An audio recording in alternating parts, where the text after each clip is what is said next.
real ones call me the Zuck. I'm like, I'm like, you're in the host seat. wow, okay. That's the most cross the hairs I've ever been. Welcome to Leave Your Brain at the Podcast. Welcome to Leave Your Brain at the Door podcast. I'm the host for today, Alan. Joining me once again, John and Gretchen. Hi. Today, what I have for you today is not a tier list, thankfully.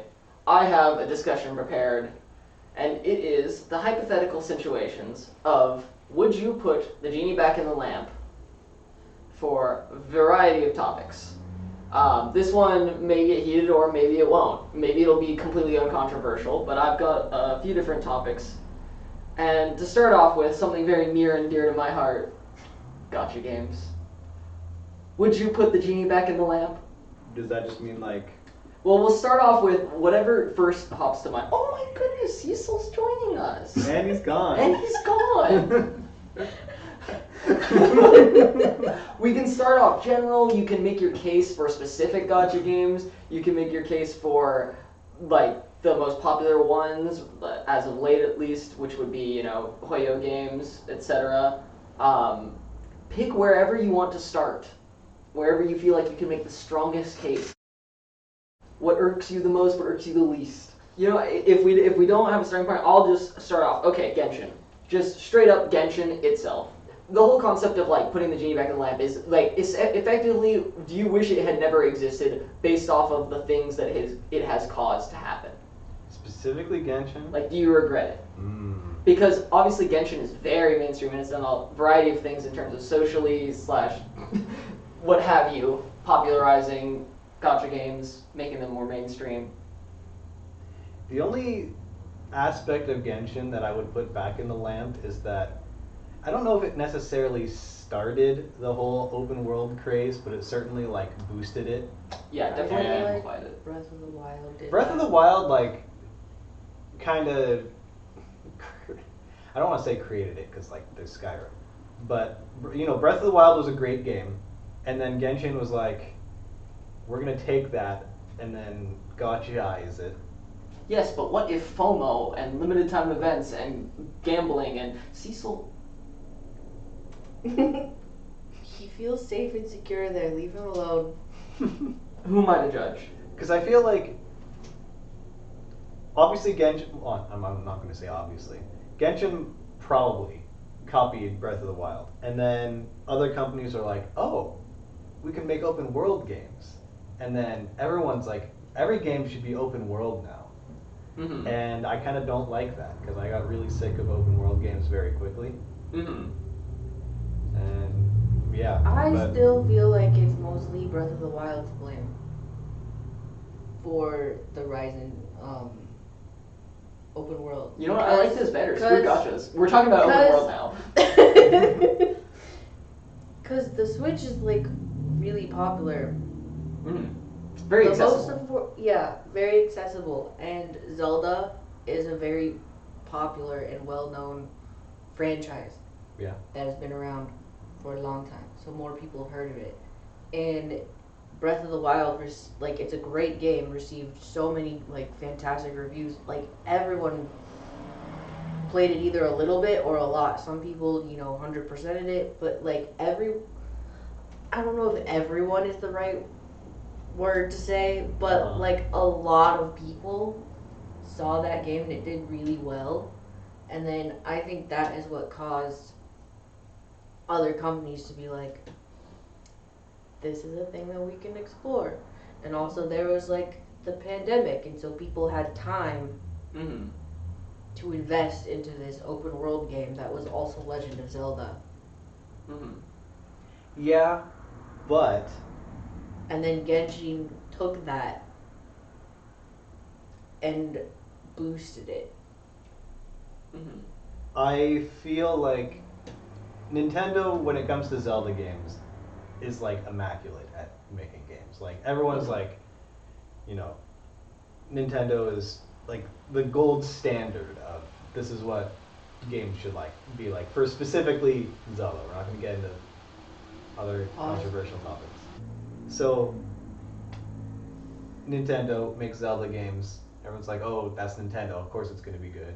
Genshin comes along, shows that this can be recreated pretty effectively and cheaply enough to make the game free to play. It's a gacha game, so is it really? But that's a different topic. I guess it's not a different topic. It is kind of today's topic. Screw you. Let's lock into the open world versus not open world. So effectively, would you kill off the open world? Well, we can start off with, would you kill the open world craze, and then we can, if that's too simple, we can break it down to, would you just kill off open world as we know it, period? I feel like the open world craze is kind of dying down. Yeah. It's not probably dead yet. I would kill it because, I mean, Elden Ring, love the game. I have like 300 hours in it or something. But literally, you look at Dark Souls 3, I have 1,600 hours in that. There's a bit of a discrepancy there. And Elden Ring is a much bigger game in every definition of the word. And it's a better game in the sense that it's got like, better mechanics, better graphics, whatever. But there's something about just the sheer size of it that makes me want to play it less, even though I'm sure I haven't 100%ed the game, even though I've 100%ed it on Steam. But that's a different rant for a different day. And yeah, basically I'm salty that I didn't like Elden Ring as much. I would posit that may have been that they targeted the game at a more general audience than the hardcore Dark Souls fan base. Oh, for the 100%ing thing? Well, just for Elden Ring being less popular towards Dark Souls fans, and it captured a wider audience, but I'd argue the ones that were already Dark Souls fans were like, this is a good game, but I'm not as into it. Like, I won't drain as many hours into it because it is a little more generalized, a little more noob friendly.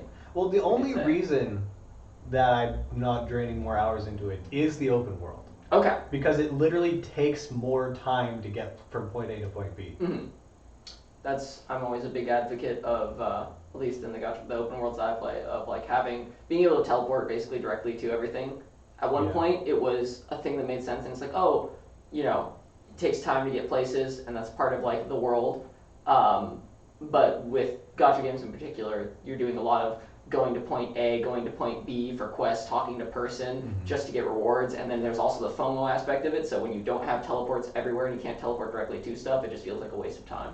Yeah. But that's also gacha specific. And there are like portals that'll, shortcut the distance by a lot, and having played through the game a lot of times, I know where most of them are. But even still, and you have the horse, but even still, it just takes a long time. Isn't Dark Souls 3 an open world game? Technically? No. It's very linear. Okay. I'm curious about the definition of an open world game. Exactly, because like Star Rail and ZZZ are not open world is what I would classify them, but there is like a world that you walk around in that is expansive. You can still have a world that you walk around in without it being open world. Right, but I just mean in terms of like where do you draw the line? Because I mean, there's limits to Genshin. It's open world, but like there is boundaries. You can't just go on forever. Minecraft, technically, by that definition, would be the only true open world, right? I think open world is just like you have the choice to like explore pretty much wherever you want. But that's like not the only defining factor, because by that case, Dark Souls 1 could arguably be considered open world. Well, that's kind of why I posited the question, was just because I feel like the definition of an open world game is relatively blurry. Yeah. Like, where do you draw the line of that's open world versus that's not open world? What people consider an open world generally is like the world has a bunch of things in it that are interactable. And it's not just like a map. It's not just like a level you go through and there are enemies and some items you pick up. It's like, oh, you go here and there's this little thing and you can harvest this material and you can fight this enemy if you want. And you can explore this cave. And is Xenoblade Chronicles an open world game? I have no idea. I have zero knowledge of that. So you can still like go around and collect materials in Xenoblade Chronicles, but it's obviously a lot older, and like there's no like at least to my knowledge, I haven't played that much of it yet, but there's not like a bunch of little puzzles around in the world all the time, but there are like side quests, villages, and stuff. Like you don't.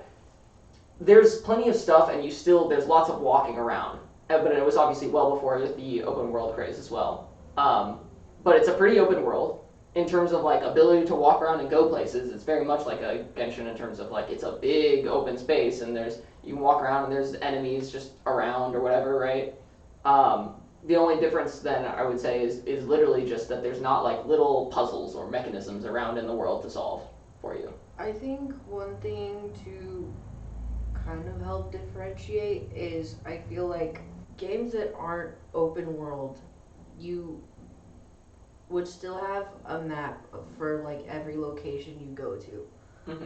But to consider it not open world, there's a lot of dead space, I would call it. Mm-hmm. Whether your game only puts you in the quote unquote important place Mm-hmm. and you skip all the dead space versus open worlds have that dead space. It may not be important to the quest that you're currently on, but there might be something there. Like you could go and like Breath of the Wild, you could go and maybe get a Korok seed or something, Mm-hmm. but it's way out of the way from where all of the action is actually happening. Mm-hmm. That's a good point. Like in a lot of non-open world games, you can run around a fair bit. Mm-hmm. You can see the area around you like extending, but Mhm. you have very limited access to that. Like if there was a quest event happening like right here, Mm-hmm. for an open world game, you'd be able to like go to the patio, go to the street, go all the way down the street, go in everyone's backyard. Mm-hmm. Mhm. But for a non-open world game, you would be in this room where the quest is happening, maybe the other rooms, but maybe not even like if there's a second floor, you would know that there's a second floor. But maybe you don't go up, or maybe you do, but like none of the doors are open. And then you go Mhm. outside and it's like you have a limited you don't have access to that dead space. I think the essence of our differentiation here is effectively scale. So Yeah. the scale of the exploration / time that can be spent outside of progressing the main story effectively. Yeah. Yeah, like It's kind of blurry, but Because like in Dark Souls 3, it's like, okay, the tutorial boss is right there. I have there's 6 total enemies that I could fight before going to the first boss. And that's about it. There's not like much else. Mhm. Whereas in Elden Ring, okay, well I guess maybe this is a bad example because the tutorial boss is kind of the same. But the first boss, you can spend hours, like tens of hours, just doing things that have nothing to do with the story Mhm. before you fight even the first boss. Whereas Okay, in Dark so- Souls 3, it's like, okay, there's a level here, and there's optional stuff, but it's like, you can exhaust that pretty quickly. excessive amounts of things that. Oh my goodness, Cecil. So in other words, excessive amounts That wasn't of my fault. things that you can do without progressing, Yeah. like main story / specifically tailored side quests. That makes sense to me. That I feel like that's a pretty solid differentiating point. So now that we classify what is open world versus what isn't open world, right? Mhm. Final answer: do you kill off open world? Would you put it back in the lamp? Open world as a concept, like as a whole, no. No. Because I do still enjoy open world as a concept. I I was gonna say it's a big One- step to take. just want it to be less. Mm-hmm. Like actually, Monster Hunter Wilds is kind of open world, and I guess Monster Hunter World is kind of open world as well. But I would hope so. In fact, maybe some of the older Monster Hunter games could also be considered open world. I wouldn't know. I haven't played them. And I think that's done in a really interesting way, where it's like you can treat it as a non-open world game if you want. You can just Mhm. steamroll your way through the quests, and yeah, there you have it. Couldn't you argue that you I- could do that for open world games too, though? Yes, to a degree. Okay. It's like it's really easy to just steamroll your way through the quests, Mhm. and then it's like the open world is kind of smaller in a way, so it's like it's very manageable, and it's very just like, oh, I feel like just walking around and mindlessly killing some things today. I'm gonna go do that. I like manageable open world. Define management. Like, I like open world, but if the map is too big and there are too many little tiny things to find, that just stresses me out and overwhelms me. And I'll probably still play the game, but not as avidly as something on a smaller scale that would still be open world. Like, Breath of the Wild was pretty decent sized, but it's not like, I mean, there's a couple of things where they just had like a ton of tiny things you could find. I, in particular, like Ghost of Tsushima. It's open world, but it's not humongous, and they don't give you a ton of collectibles. Like, I was able to pretty quickly, maybe I was just too engrossed in the game and too heavily invested in the game to notice how much time I was spending on it, but it felt while I was playing through it that it was big enough to feel open world, like I was exploring. Now granted, it takes place on like an island, so not a huge, Not countries, yeah. but, and so that helped lend to the like control that they had. But I was able to, like, I'm usually a completionist when it comes to games. I was able to see that, like, I'd 100% in each area pretty easily and pretty quickly compared to other open world games. And then I was able to, like, move on to the next part feeling satisfied instead of thinking, like, I have to get back to this.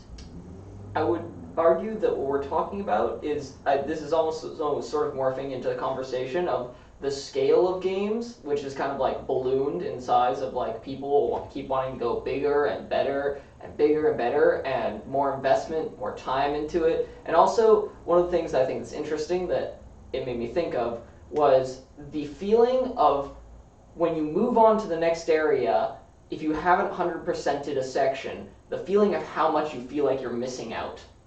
So, if you see a little puzzle that has a little treasure chest, and you don't go complete it in Genshin, it feels like you missed something. It feels like, oh, but it's right there, I should just do it. I did at it's first. distracting. I did at first, but there's so many that I just stopped caring. Well, so it got so accepted, but my point is that, like, so for example, in a lot of games, there is that, like, a lot of actually stuff to do within each individual area, but there's a very clear path to where you stop really getting rewarded for doing said small things in the area, and you just move on. Like, you feel you have sufficiently completed an area, even when you haven't 100%ed it. You don't feel like you're missing out on areas, effectively. As opposed to these open world games that we seem to have some frustration with, is that, like, there's a lot of stuff that it feels like if you don't do it, you're quote-unquote missing out. I kind of get the opposite of, it's like I feel like I'm getting something extra when I do it. That looked, because going back to Elden Ring for a second, my main problem with Elden Ring is that so much of the space just feels wasted. It just feels like it's big for the sake of being big or looking pretty or whatever.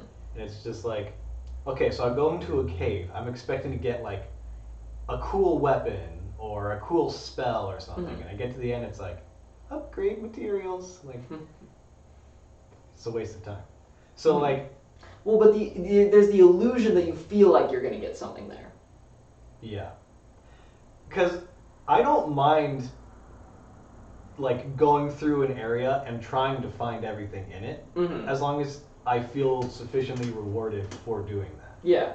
So, okay, so it's like kind of the opposite of what I was saying, effectively, of that you feel like you're not being rewarded for the amount of time investment in completing areas. Yeah, because like, if I really want to move on from an area, I don't really feel like I'm missing out, because like, if I'm moving on from an area, I feel like I've done enough there. Yeah.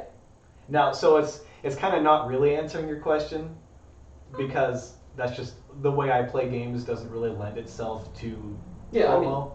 I was going to say, different people will enjoy games differently. I mean, there's people that literally spend thousands of hours in Breath of the Wild making a machine that will kill bosses for them. Yeah. So, like, people just enjoy games That's differently. Tears of the Kingdom. Okay. Point being, there are people who enjoy spending ludicrous amounts of time doing things that the game engine lets them do, but not everyone is that way, and some people just, zerg through the story. Some people are in between. I'm a big replayer slash rewatcher slash rereader of things that are my favorite things. And open world games fall very low on that list. Yeah. Once I feel like I've as close Replay to value is very 100% poor. as I can, I'm like, I like the story of this one. And if I do replay it, I'm not going to go and do all the open world stuff again. Yeah. The only exception would probably be Final Fantasy 15, just because that's probably one of, if not my favorite game. And I just genuinely enjoy. And a lot of the space is not a lot. There's not a lot of stuff in a lot of the space that they give you, but there are some places where there are, little unique character things that happen. Like attention to detail. If there are things that I know, like this has this one particular area, if you go there, triggers some kind of event. Or like I'll replay the story of Final Fantasy 15, but I will either speed run the exploration part, or I'll just remember like there was something important over here and just beeline it to there, and not look around as much elsewhere. But like Breath of the Wild, although coming back to it, I've played it, I finished the story pretty quickly, and then the rest of my gameplay was just exploring out the rest of it. I wouldn't classify that as replaying though. But once I saw that I was pretty close to like 100% of the map, I'm like, okay, I'm done with this game now. I might revisit it like a couple hours. It's like, oh yeah, I have some DLC that I didn't do or something like that. But for the most part, open world games, it's like, and also most of them that I play nowadays are gacha games, so there isn't replay. Yeah, there's not really replayability in gacha games. In fact, you are actually punished for not replaying / making a second account would effectively be replaying, because you are getting resources on a separate account instead of pooling resources into one account to gain things. And gacha games typically have so much excessive content that, like, if you are making a second account, you either literally have nothing else to do in your life and are spending way too much time on it, or I don't know, you are spending excessive amounts of time because it already takes so much time to 100% things in gacha games, particularly in like Genshin. There's so much open space and little puzzles and stuff that you have to find that it's quite time consuming. Okay, so final answer. Moving back to open world. Yes or no? Back in the land. No. No? No. No. Just make them better. Just get better, Forehead. Just be better. Instead of churning out as many as you can, like quantity over quality, please. Okay. Or no, other way around. Other way around. Quality over quantity. Okay. Make less These are and entirely make them better. These are entirely valid points you guys are making. However, we're observing the hypothetical situation of it either goes back in the lamp or it doesn't. Okay? You don't get a choice of how exactly it plays out. You should In the lamp or out the lamp. that we're indecisive Yes or no? as much as you No, are. I know. Look, I made my decision. You definitively said Not not back in the lamp. Yeah, and I agreed. Okay. And Okay, then- but you also and both then- added the caveat and of then just we do That added it. wasn't me adding a caveat, that was me making a demand. Yeah, Gaming companies do we're better. we're making demands. Look, I just want to feel like my Ricky time Benz. is worth something when I run across the plain. I find this small little encampment of guys, and there's a chest in the middle, and all it has is a piece of fruit. 5 gems, sir. Not This- even. Literally, it's like, oh, there's a purple glow. That means it's an epic item. It's a fruit. It's literally a fruit. It's a crafting material, and like, I don't hate the crafting system, but I just don't engage with it. So it's useless to me. This bleeds into another topic that I could go on a whole separate episode about, which is that I feel like game genres and just media genres in general have blended together a lot, and everybody's trying to do everything, and it's made the overall quality of everything worse. Because when you try and do everything, what typically happens is you do everything very mediocrely, and then you've got a bunch of things that, I may be a enjoyer of a certain type of game, and I may enjoy those aspects of the game, but then it's got all these other elements of games that games I don't care for, or aspects of gaming that I don't care for, that I just have to deal with because it's in the game. Sometimes you don't have to deal with them, but point being is that it kind of bloats the game with stuff that you don't necessarily want. Okay, so the definitive answer is no, we're not putting it back in the lamp, even though the negative things that have come with these open world games, that they're still net positive. Yeah. All right. That's open world. Congrats. Now we can take one step back off of the backtrack of open world and return to Genshin specifically. Genshin specific. Let's forget Genshin. Let's just do Gacha. Just Gacha as a whole. Yeah. Gacha as a whole. You wanna ram right into it. Yeah, I do. Gacha is a tough one It is. because I do like the waifu aspect of it, Mm-hmm. but at the same time, I feel like it's kind of ruined that for me a bit, because now it's like, I agree. if I'm playing a game and I just get to play as the character, I feel like I don't appreciate it as much as if I have pulled for the character and acquired it. It. That's right. Wow, objectifying the waifus. I'm objectifying Code. He's objectifying fictional characters. They're fictional characters, guys. I'm objectifying dots on my screen that light up. Exactly. Gretchen, you've been awfully silent. This is an object. I'm thinking. Gretchen's having a good long think about this. I'm gonna get a good long drink while she's having her think.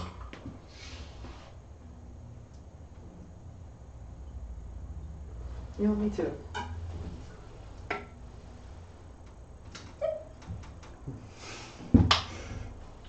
John, toasting the camera.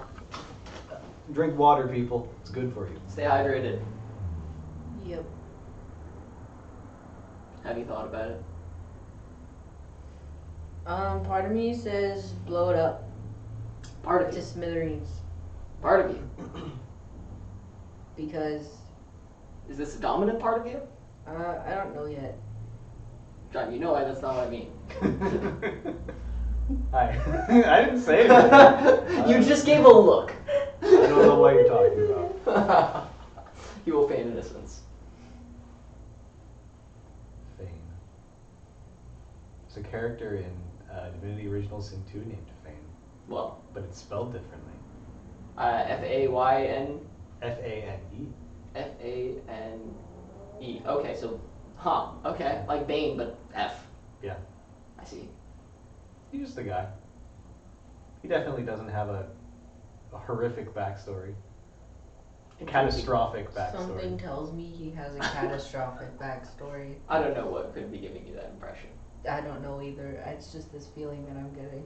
Okay, but... Anyways. I'm trying to keep us on the tracks a little bit here. He's trying to railroad us because he hates open world games. That's right. You heard it here first, folks. I'm not a huge open world, but I also don't hate it. The way I will phrase this is because we're talking about Genie in the Lamp. Think about the hypothetical situation of what you would do. At least the way I've been thinking about it is, what would I be doing if this didn't exist? Like, if it never ever became a thing, what would I have gained/lost? Because there's a big social aspect that I do actually like about gacha games. To me, it's become a connecting point for a lot of friends. Yeah. I've enjoyed most of the gacha games that I've invested the most of my time in. Mm-hmm. They have taken a lot of time away from the non-gacha games that I have and continue to purchase over the years. Mm-hmm.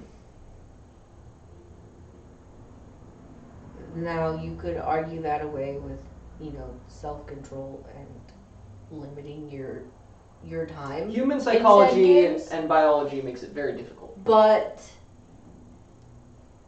you know, I think also being as much into the fandom experience as we are, like with going to Anime Expo and whatnot and cosplaying, that is a big thing. Like in interacting with other fans, other cosplayers at the said convention is really fun. And then like Love and Deep Space is a lot of my time commitment. To put it like, well, no, I don't spend that much time in it daily, but like I've been to an event, a fan event put on by other by like a small group of other fans, and it was really huge, and everyone there was like super nice, and it was a really great experience. The benefits of something of scale. And those don't really happen for the non-gacha games, except for the really, really big mainstream ones. Like there might be a Legend of Zelda thing or like a Final Fantasy thing. But at least for my demographic, you don't really, for regular good old Otome games, you don't really see fan events like that being put on. I would argue that has to do with the live service nature of it rather than the gacha nature of it. Which, I mean, they're intertwined a little bit. As obviously, you can't really have a gacha game without live service. One comes with the other, usually. Yeah. But point being is that they are currently running games that will continue to release content, as opposed to a game that you play and are done with. Yeah. Like, the reason why you don't see a giant Legend of Zelda, like, gathering that people are, like, intimately having fun with is because you play the Legend of Zelda game, and you finish the Legend of Zelda game, and then you wait for the next Legend of Zelda game. You replay it in the meantime. You can, or you could play another game. Which or most if you're people a big do. Legend of Zelda fan, you replay it. Yeah, and there are some people like that absolutely like the will. amount of Zelda cosplays you see at places, like, it just, you know. But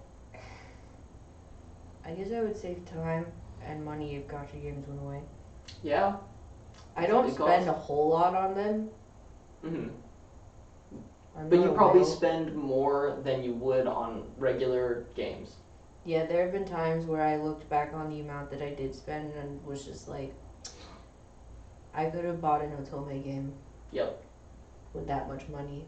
Yep. And I didn't even get the 5-star I wanted. Oh, the truly brutal nature of gacha games. That's why. Yeah, because some of them are nicer, and some of them hate you.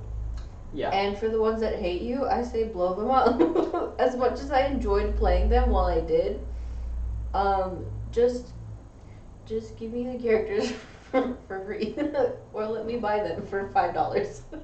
Okay, we don't exist in that world, unfortunately, and I don't think we will ever exist in that world.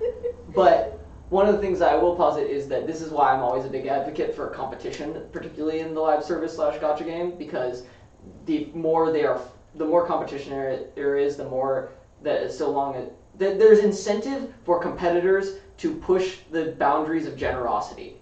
And look, them being generous is not exactly being particularly generous, to be quite frank with you, but it pushes the line. Like, the comparison I will always use is that in Wuthering Waves, I have like 5 different characters' signature weapons because it's not a 50-50. It's a guarantee. You get the signature weapon on the weapon banner. There is no 50-50. Characters are still 50-50 banner, but it's nice in such a way where like I feel like, oh, I can go pull for it. Whereas Genshin, I mean, Genshin's awful, but with regards to weapons in particular. Just don't pull for the weapon. Point being, well, that's literally what I did for Genshin. Effectively, I have like two characters signature weapons. I have one, and I don't know how I got so lucky to get it. I got all Haytham's somehow. I got incredibly lucky.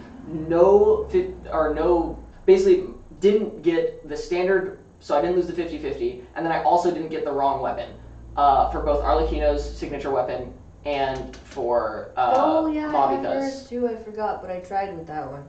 Well, I mean, I'd argue the competition kind of helps, but without being able to choose an in-between of like, oh, well, just a more generous gacha game. At least in Love and Deep Space, I don't have to worry about pulling character-specific weapons. We already have them. In the lamp, out of the lamp. Gacha You games want to as go a first, whole. or you want me to go first? If I put it in the lamp, then I wouldn't have Zane. Your husband getting deleted out of existence. I You would find another I would husband. never do that to him.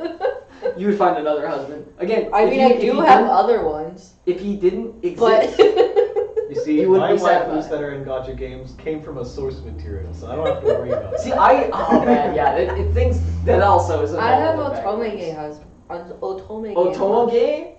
No, I said Otomege. Ah, Otomege. I have husbands from those, so those wouldn't go away. mhm. But Zane is like yeah. So, But at the top of the list, and I eviscerate, wouldn't have him. eviscerate him from your mind. Would your No! love be spread? would your love be spread out? Would that love for Zane be spread out across your Otome game husbandos, and you would be happy with that?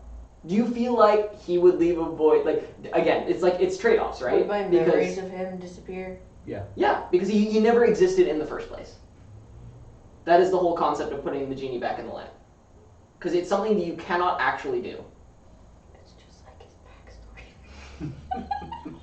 Oh man, I'm making this hurt more. hey, no, I Cecil. mean, Do you need time to think while I... Yeah, should we Yeah, let John go. go? See, I don't really have strong feelings for or against gacha games, Mm-hmm. because I'm a very casual enjoyer of them. Mm-hmm. The only gacha game that I really cared about stopped.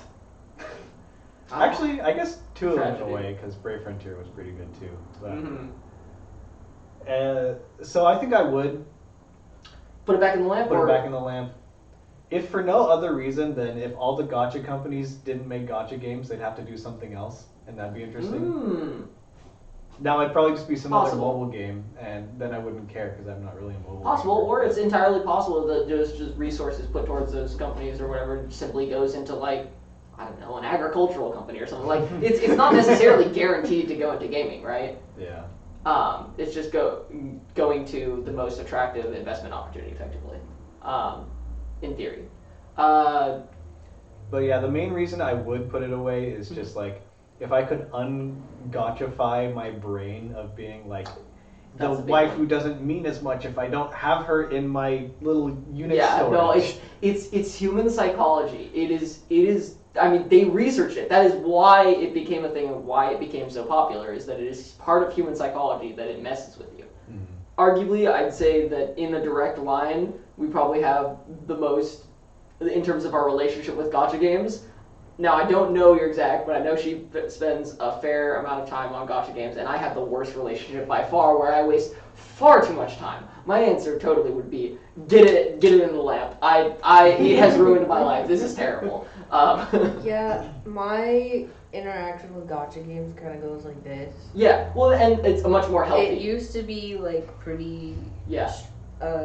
like pretty flat. I was playing them pretty regularly, Mm-hmm. but they do take time away from the non-gacha games, the non-live service games that I've been wanting and meaning to finish. Yeah, you see, I don't have that problem. Gacha games for me are like, oh, I'm out and about, I'm sitting in the car, I'm waiting for something. Mm. They're downtime Do games. my dailies. Or I'm Yeah. sitting at my computer, I'm like, If I could I'm watching something, I want like a light activity to do on the side. I'll do my ZZZ dailies. Dude, for me, it's the exact opposite. I'm like, I'm doing dailies. I need a light activity that I can do while doing my dailies. It's bad. I put my whole attention into them, and also I don't have enough room to have all of them on my phone. They are big games. So I have most of them either on computer or on console, and only the mobile only ones on my phone, which is 2, is all I have room for. Yeah. So I have to play the other ones at home. I've been playing them less now. Yeah, I mean, I technically have 2 gacha games on my phone, but one of them is Nikkei, and I pretty much just open it. See I was if gonna there's say, I any never presents. see you online on Nikkei. I'm I'm like, like- last online a month ago, I Like, see. oh, do I have any presents? Cool, claim them. Look at the pretty women. Put my phone away. Yeah, yeah. I think also it's interesting from my perspective. You do not get particularly into the story of these gacha games, and that is the big seller for me. Because what sucks me in and what keeps me playing originally is like I enjoy the story, and then like I'm like, well, I'm already playing the game. I might as well do the dailies and keep up. And playing the story makes me want the characters, so I'm gonna want to do the dailies so I can get the characters. And oh boy, there goes all of my time. Yeah, I don't know. There's just something about the way gotcha stories are told that, like, It's very limiting. it doesn't pull me in. Mhm. And like Genshin sometimes was able to, and I think the main difference is like, if it's on my phone, I'm not like fully Locked locked in. in. Yeah. Whereas like with God of War, for example, one of the greatest video game stories in my opinion, Hmm. the not the first one, but the first of the recent two, that God of War 4, I think it was. Mm. Just like, playing it on a TV with the sound system, and it's just like the story just like seamlessly goes in with the gameplay. It's just like I'm in. Yeah. With a gotcha game, it's like text on a screen, sometimes a cutscene. I'm like, it's just not doing it for me. Yeah. I'd say It's like I would probably enjoy the stories, but it just like it doesn't suck me in, and so my brain just sees it as an obstacle to do the Mm. polling. Mm. I think I'm leaning towards putting it back in the bottle. Mm-hmm. Yeah. Is that your final answer? Yeah. Is that a unanimous? Put it back in the lamp. Yeah. All right. We have decided gacha games must go extinct. I will personally kill them myself. As But that was Arbiter to of put them gotcha back in the games. lamp. You said so yourself. I mean, they will have ceased to exist. I will become an otherworldly being that will put them back in the lamp, and they will have ceased to exist. Fair enough. I will Sunday. I will be the only one who remembers them. No. You alone will bear the burden. Yes, I alone shall bear the You burden. will watch all of us happily going on about our days, and you'll just be like, The polling Steiner.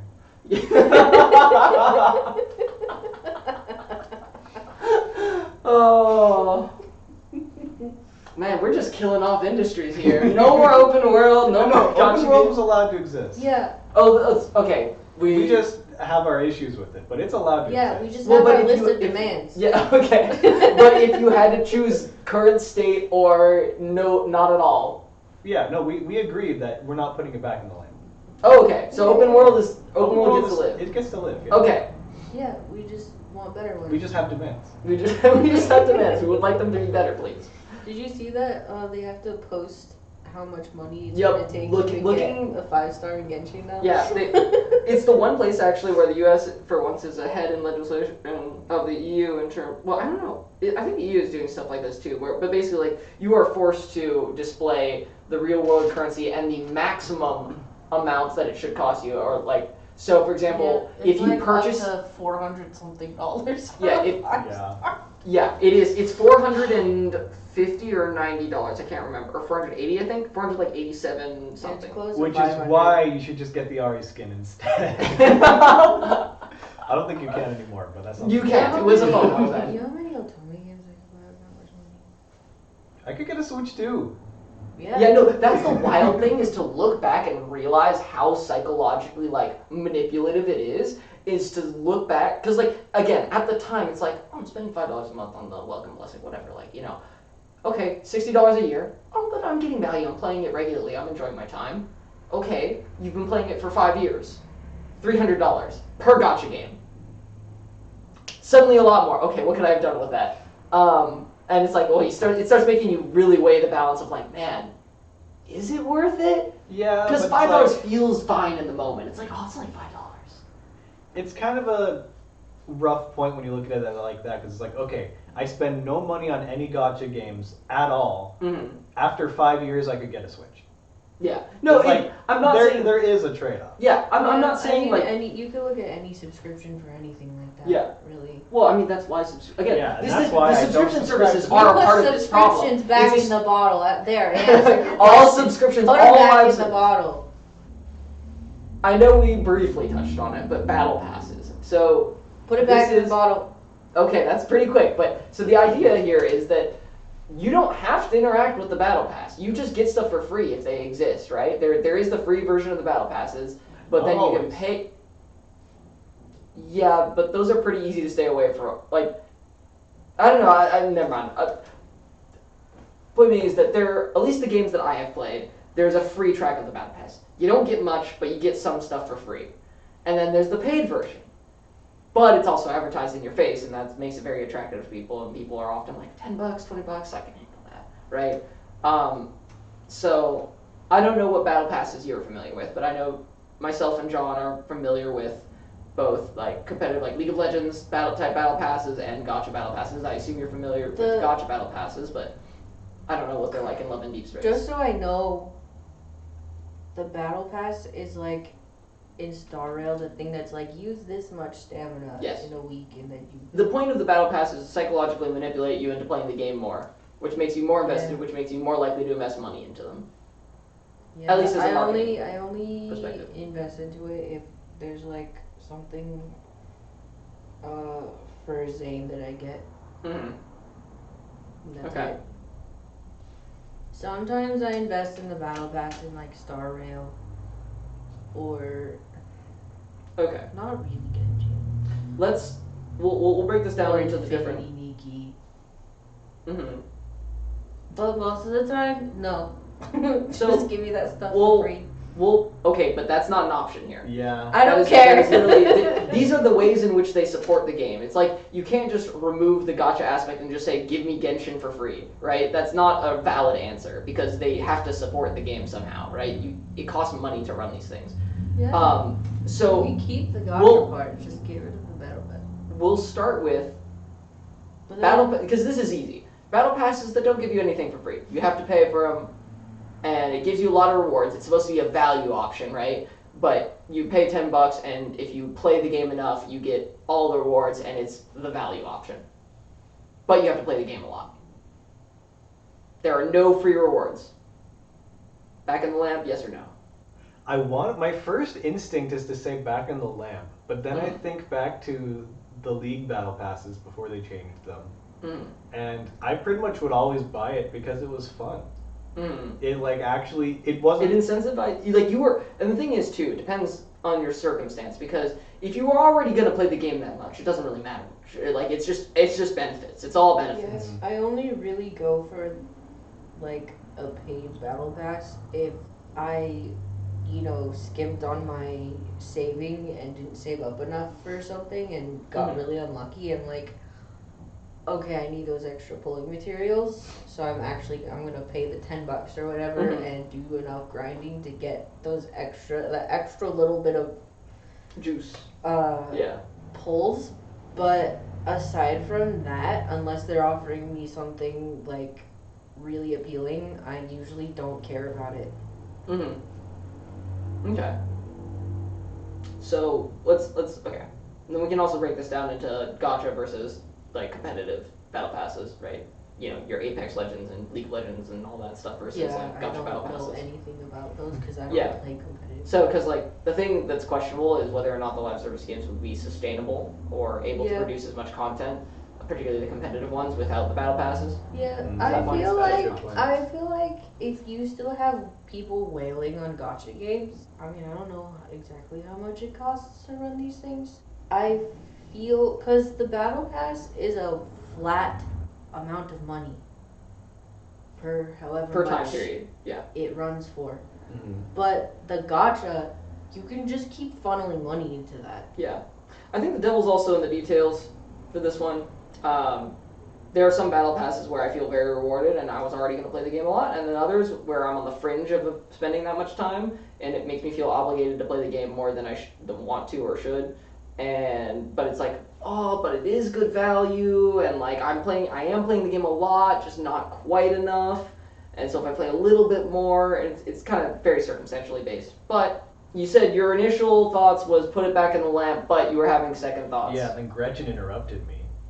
But yeah, I don't know, because like specifically with League, I like the battle pass in conjunction with the crafting system, because it's Mhm. basically Cooking system, gacha. yeah. It's like, oh, I get to get these things and then put 3 of them together and I roll them into a random Mhm. skin and that's funny. Mhm. And that gives me just a little bit more, fun out of League. Mhm. And also, with League, sometimes I want an excuse to play it more, but Mhm. like, just the game itself isn't that appealing to me. Mhm. So it's like, oh, the battle pass is like another reason to play League. It's like, oh, do I have enough for the next tier? Yay, I can get another skin. And it's like, Mhm. Let's operate under the assumption that if you do not have the battle pass, the loot box system does not exist in the way that it exists today because that would be unsustainable. They're already having monetary issues as is with the loot box system, and that's why they tried to get rid of them entirely. So let's operate under the assumption that loot boxes would either be much less, like you get very little of them, if any, and so effectively the only way you get skins is by raw purchasing them. yeah, well, again, I think for League specifically, I think I would keep it. You'd keep it? Yeah. Alright. How about other games? Do you have thoughts on other games? Well, there's a certain game called The Bazaar that on launch had a horrible system where they went back on their word, and then there was a battle pass and you had to buy it. There was no free version whatsoever. Mhm. And you either had to buy the battle pass or buy currency directly, otherwise you could only play the base character on unranked, and that was it. And that sucked. That was horrible. I literally quit the game for that. But the alternative is, I'd argue- okay, now there's just no battle pass and you still have to buy everything. Yeah, that's what I was gonna say. It's all about the alternatives options, right? And so nowadays, now it's still a new game. There is a free battle pass, and it's kind of slow if you don't spend any money, but Mhm. like you get the whole battle pass for free if you play enough. And yeah, I think it's probably good. But I mean, there are other problems with the Bazaar, but that's not what we're talking about.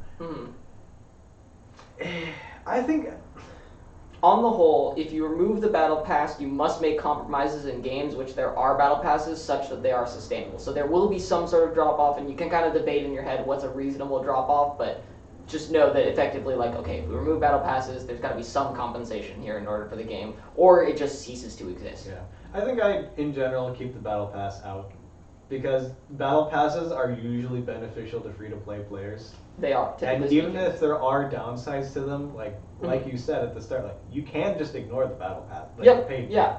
and just play the game and get your free stuff. Yep. Like Hearthstone recently added the rewards track, which is Mhm. a battle pass, and it's actually really generous. Like I've been playing, like not even doing my dailies, just like once or Mhm. twice okay. Lately it's been like a game or two a day, so Mhm. I have kind of been doing my dailies, but like even when I was just playing it like once or twice a week, like I have enough stuff to like craft. I have 2 like meta decks right now, not Mhm. spending a dime on the game. And good. I only had to craft some of the cards for them because I was just able to open that many cards, or like Mhm. sometimes they're even like, and when you hit this level, you get a random legendary from the current set, or in this you get this predetermined epic card, 2 copies of them, so you can put them, you fill out a deck, and it's like, It's a good thing good we're job, not. Blizzard. We're Not not sponsored. It's a good thing we're not operating on the perfect world scenario of all of these compound, because I think there's sort of like a trade-off, because for example, if you take away the battle passes, you're much more likely to have gacha mechanics or similar things that are in order to get the games to be sustainable, or the games just cease to exist because Yeah, but It's we not put the gacha games back in the bottle. So. yeah, well I'm saying we're not operating on the perfect world Yeah, situation yeah. though, so like If you we can mix and were. match. Yeah. Also, I think the battle pass is the only reason that For Honor still exists. So, good job. I could not care less about the For Honor battle pass, but like I Mhm. enjoy For Honor, and I don't know how that game still runs. I'm gonna be honest. That's the big question too with like gacha games and stuff. Like there are positive things to be had from them and enjoyable experiences, and like with live service games, right? It's like they can be enjoyable experience, and it's like, do you want to keep it? Do you not? Because like there's definitely benefits. The scale, like I mean, if you see the animations they put out for these character trailers for gacha games, like it's crazy the cinema they put into this for like Yeah. a trailer for a character every 3 weeks, effectively, because that's the Hoyo Wuthering Waves system. You know, it's every 3 weeks. Yeah, and look at Arcane. Yeah, Riot had to get that money from somewhere. exactly. Because they did not make money on that. Newsflash to anyone who watched that, they did not make money on that. Yeah, and they didn't even like. From what I think, there's like a couple VTubers who like got into League, but like most Yeah. people seeing Arcane being like, oh, I want to go play League. They play like 2 games and they're like, we're out of here. Yeah, I think it's a shame because League's.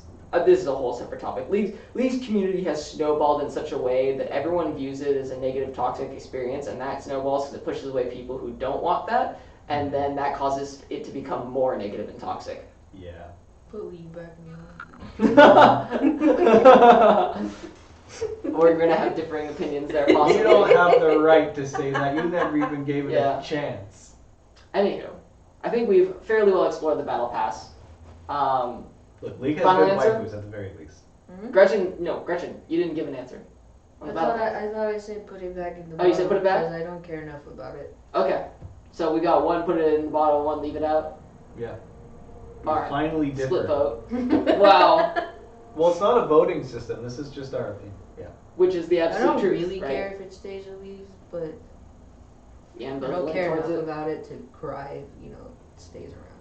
Wow, you're a rarity on the internet. Don't care enough to cry about it if it goes one way or the other.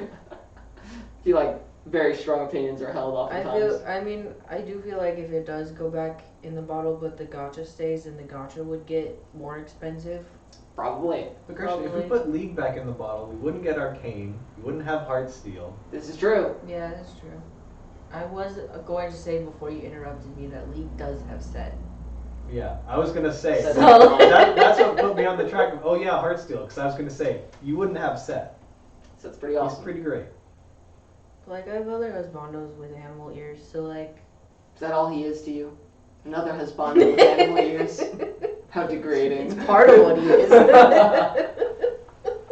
Okay, so we got a split vote on the Battle Pass.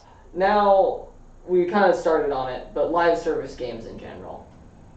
Games that you do not just play and are done with. Games that are updated consistently, that have a player base, whether that's League of Legends, Overwatch, gacha games, whatever. It's games that require... I'm leaving the frame?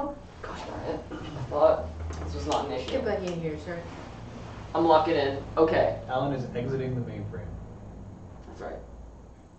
I don't know. I don't have a problem with them. Like I said, I Oh. like For Honor. Yeah? For Honor's pretty great. It's a live Mhm. service game. Mhm. I like League of Legends. What do you think would happen to the gaming industry without said live service games? Do you They think have there'd be less higher money. quality games in general? I don't Do you know. think it would still be as mainstream? Gaming as a whole? Yeah. Ooh, that is a good point. Live service has done crazy things for. This is an argument that I will make on another episode. Live service games have kind of turned games into social media. It is a social thing Yeah. for a lot of games, particularly live service ones. Also, we wouldn't have Forewarned, Yep. Phasmophobia, Mhm. Repo, Yeah, Well- you're right. Lethal Company. No, those. Okay.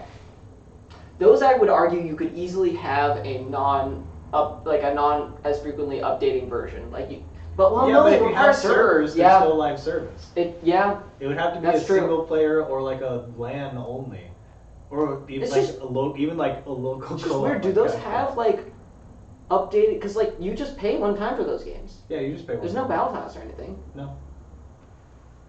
Okay, we'll split the question there. Because the live Those service are in my pretty much head like was stuff. passion projects, honestly. Yeah, that's what I was gonna say. Because they're not making more money by patching the game. When you Yeah. buy Baldur's Gate 3, yes, they have updated the game, and that has to stop at some point. But they're not doing that to make money because they're not making money off of that. Mm-hmm. So my idea Unless of a you live argue service game like, was oh, the game is better, more people are gonna buy it. Like you're like, oh, the game is less buggy. I'm gonna go tell Billy to buy the game now and play with me. yeah. But Well, like, I'm making so we'll differentiate. First of all, just because it's easier, live service games that you must again have to be paid. There's a significant upkeep. We're talking competitive games. We're talking like League of Legends, Overwatch. We're talking gacha games again, stuff that is requires a consistent stream. You can't just purchase the game. So Phasmo, Repo, those are fine. You purchase the game, $10. There's no battle pass. There's no gacha. well, you don't have to make any purchase for League. Yeah, I know. Well, that's what I'm saying. That's what I'm saying. So for live service games, Yeah. you don't technically have to, but if everyone didn't purchase anything, the game would the game would die. The game would not be able to exist. Okay. So specific live service games that Alan has arbitrarily decided for the sake of this argument. Which is like all of them that aren't like. I'd argue most people think of like a running game, not a game that just gets like. Because I don't know. Well, I don't. you still have to how use many servers. Yeah, but how many people think of Repo or of Phasmo as a live service game? Like, if you're talking about live service games in general, you go talk to somebody that's into games, and you say, "Oh yeah, I really had a great time." Like, you have a conversation about live service games. Are they gonna think of Phasmophobia and Repo? Because at least for me personally, I absolutely do not. No, I didn't even consider that as live service. I was like, oh, I guess yeah, huh? You do. That does require a server, I guess. When you say live service, my first thought is just it has a server that is live. Interesting. That was literally what I gotcha thought. games. Yeah, well, that's games that will that give is you FOMO if you don't play every day.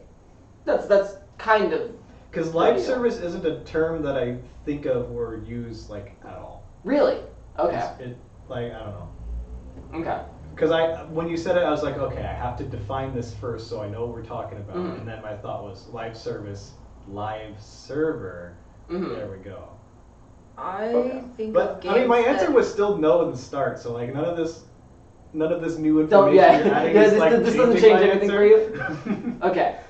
Because I was gonna say this is supposed to be the easier section of it. Just you because you know well, I guess it's not necessarily easier. It's easier depending on what side you take. Because the only thing here is, For Honor, when it was released, was a game that you purchased, and that was it. And if you Yeah, there are was like hybrids. there are different tiers of it, where like depending on what you purchased, you either could buy things in game, had to buy things in game, or didn't have to buy anything in game. So like that's kind of like a I will define iffy thing. again. My definition here is things that require consistent purchases over time, as opposed to one upfront price to being able to for the game to continue to exist. So okay, by that definition, I think For Honor would still qualify. Yeah. Because they like Yeah, adding new the game would- heroes, new yeah. game modes, Yeah. updating things, changing movesets. Yeah, it requires devs, designers, etc. to consistently release. And like stuff I said, that. I still have no idea how they're in business. Yeah. But they are, and darn it, I love them. I sometimes don't love them, but right now Yeah. we're on good Yeah. terms. Lawbringer is very playable. He feels like a real boy. We're having a good time. John's like, it just depends on your balance, okay? I mean, I play like some of the co-op horror games, but I never really Again, followed them. ignore those. Yeah, Those yeah, are not live service for the sake of this section. We move on to that next. And you also, while Gretchen's thinking, you made the point earlier of like, okay, so if live service games just didn't exist, What would replace? there was like no, like, basically online multiplayer games, Mhm. like competitive games, like Man, MMOs technically fall into this category of live Yeah. service. Yeah, I was just thinking Like- that. there's no COD, The horse armor guys. there's no Halo, there's no MMOs, like gaming might just not. There's no Be where it multiplayer is. Halo. At least not Oh, until yeah, the you next could game. still have, You like, because single those player games Halo. I would argue for the most part, Call of Duty and Halos, they release at a frequent enough, and their price tag is a AAA price tag to where they run the live service aspect until the next game releases, is my understanding. Like, okay, we'll view it that way, because again, they release on a consistent enough schedule, and they're so popular that they make enough money that they literally can, like, it's not like you're purchasing Battle Pass stuff in Halo 3 or whatever to be able to play the multiplayer. And there is multiplayer. But when Halo 4 comes out, let's assume that the previous game's multiplayer gets shut down. So it's kind of a different situation because it's a whole series of games as opposed to a singular game. You could even argue that it is in a way a live service game because you are purchasing a new $60 game every couple of years when a new one releases. Yes, that would make it a live service game. Yeah, that's what I'm saying. Like it. Well, your argument Oh, is that but it isn't yeah. a live service game. Argued myself into a hole, haven't I? I don't 'Cause, know like, where they fall on the live service spectrum. I don't know about the older games, but I know at least with like Modern Warfare and stuff, like there is the whole live service shebang of like Battle Pass and Mhm. cosmetics and all that stuff. I didn't even know that existed. the Modern Warfare games. I played Black Ops 2 was my first Call of Duty. I'm not an expert on this. Okay. I just know that like there would have been no War Kingdom. This is true. Yeah, I know. No the most. I know. That's why I'm conflicted. There already is no Remnant Knights, but there would never. All our fun memories of Remnant Knights would cease to exist. Curse Yeah. you, Hell, if we lawnmower. go far enough with this, would we be friends? Or as close as we are? Well, I discovered you through. League of Legends! No, Oh, I Boy heard- Scouts, I Boy heard you Scouts. talking about Bleach with Jackson. That's, oh, yeah, okay. But would our friendship have kept up as strong / lasted as long? I don't know. You could argue maybe we bonded over just $60 purchase playthrough one-time games. But it could also be argued that maybe we wouldn't. Yeah, because it was you guys that introduced me to MMOs and got me down that rabbit hole. That's right. and We're then the it ones was who ruined you. your And then it life. was you guys that got me into Genshin and threw me down that rabbit hole. 'Cause I was real good at avoiding those What things. about Faye? You guys got me into Fire Emblem. Whoa. You guys were so insistent you should play Awakening. You should really play Fire Emblem Awakening was pretty good. And I was like, okay, fine. All right, counterpoint, Gretchen. You got me into anime. Sure, I had already watched Bleach. No, Got 'em. you got Got me 'em. into anime. No, because you watched One Piece. Or you'll. I saw you watching Bleach, Okay, yeah. and I was like, is that anime? When I was watching Bleach, And I then didn't I left consider it it alone. anime because I didn't have a concept. And then of I what left it was. alone. And then You got me This into is- One Piece, got me into anime. Alan's like, oh hey, John likes anime. There's this new anime game that's coming out called Remnant Knights. It's your fault. it's your fault. No, don't ignore him. It's your fault. This has turned into who ruined whose life. You got me into Anime Expo too. I had no idea. Oh my goodness. I take fault for the convention, but you got me into anime. That is not true. It's your fault. And then Also, we started. Dragon Ball Z. And then we started watching Avatar. You started watching. You would be watching That's- Avatar or Dragon Ball, and I'd come home from school and be like, "Is that Dragon Ball thing?" Hey Gretchen, you're deflecting. What's your answer? Live service, in the lamp, out the lamp. Oh, that's right. The actual topic of the show. I'm conflicted because of MMOs. Because I made a lot of friends via the MMOs. Yeah. I think keep it out of the bottle, even though I feel like just because of the live service games that I specifically, I play are gachas nowadays. For the topic of your And life, I said to put gachas back in the bottle earlier. So I feel like I'm being a little bit hypocritical with this. If I keep live service out of the bottle. Well, because we were talking You're about not. specifically the aspect of gacha. Yeah. Rather than the games. Yeah. yeah, there are separate topics. They're intertwined, but they're You can not. still have Genshin and Yeah. there's just no gacha system. Yeah, Yeah. it would be just a big game that you Now it's purchase. just a live service game.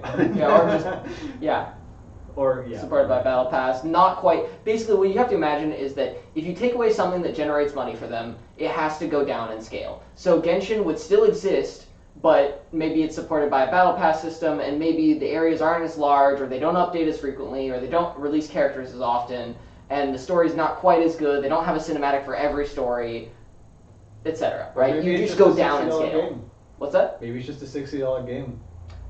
I would argue a $60 game would maybe cover 2 regions, maybe Yeah, I was 3 gonna say, regions like- at most. 2-3 regions. Yeah. And Because then- again, Baldur's Gate 3 is like the exception to the rule that just makes no sense, and that was just so explosively large that it could be that explosively large because it was so popular. But I would argue for most games that you cover maybe 1-2 regions of Genshin, and the story finishes there.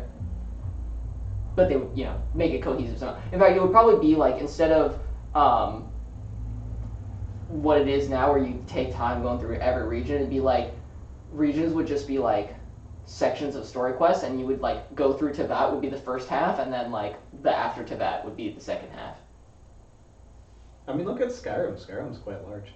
It is. Again, Not also that really necessarily translates. To also anything. working off of a series there too.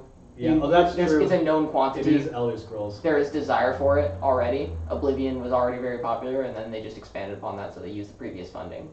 Speaking of, I don't know if you have any interest in it whatsoever. The but have you remaster. seen the GTA 6 trailer? I have not. I have zero interest. Yeah, I also have zero interest, but like I watch some GTA content creators. The Mhm. game looks phenomenal. Like there are some images where it's like this looks like real life. Hmm. I'm never been like a I want realistic graphics guy. I mean that's part of why I've been so into anime is because like I like things looking anime and like I'm okay with that. I don't begrudge people who do want it, but I just don't like it. It's not a benefit to me basically when it looks hyper realistic. Well, it doesn't. That's off topic. It is off topic Yes, because we're waiting for No, I'm trying to speak on the topic, and I keep getting Oh, how does derailed. that feel? How does that feel? Trying to speak into the topic, and then other people just start talking I over only you. did that once. You did that the entire tier list episode to me. No, I I have stopped- video proof. I stopped talking after a certain point. When I told you to. Yes. Carry on. Does that mean The- you've come to a decision? The only point that I can think of against live service is like the frustration that I feel if I happen to forget about a timed event Yeah. and real life responsibilities take over and I find out, oh darn it, I missed this. I was looking forward to playing that and I never have access to it ever again unless they do like Mm-hmm. a rerun or something. But Mhm. that's not strong enough of a point for me to put it back in the bottle because I get over that pretty quickly or I just Mhm. forget about it. I'm like, oh man. Anyways, next. So yeah, keep it out of the bottle. Okay. Live service gets to live. Gets to live. Put it No on the bother. chopping block, let it pass. Put it on the executioner's table and then say, nah, actually not this one. He's fine. We She's fine. went to the chopping block, and then the dragon That's attacked, fine. and then we escaped with the rebels, and then we went to Riverwood, and we're having a good time. That's the start of Skyrim. I see. Good to know. Okay, so right now we've got open world lives, gotcha games die, live service lives. I feel like there was an image. We Oh, were- battle pass. Battle pass is mixed. Hmm. Yeah. Is that a sufficient summary? Yeah. Now I have to come to the conclusion. Basically, the differentiating factor is just battle passes. Yeah. And well, I could also argue over who made the more sound arguments, but that's a lot of like replaying in my head. John wins. Gretchen, you took too long Yay. sitting there thinking. Sorry, I'm impatient. I feel like I'm gonna take my winner's speech now. Okay. I feel like I made some good points. I feel like I had good discussion. I think Gretchen was wrong about battle passes, and I win. Hope you I- enjoyed the conversation. I get to host next episode. I thought I was gonna win last week. I didn't. Here we are. To be honest, I don't care enough about battle passes to give an answer, but I know that he punishes us for being wishy-washy, so I just chose one. Okay. Well, Wishy Fair washy, enough. wishy washy. Oi, oi, oi. that's the episode. Hope you enjoyed. Bye. We'll see you next time.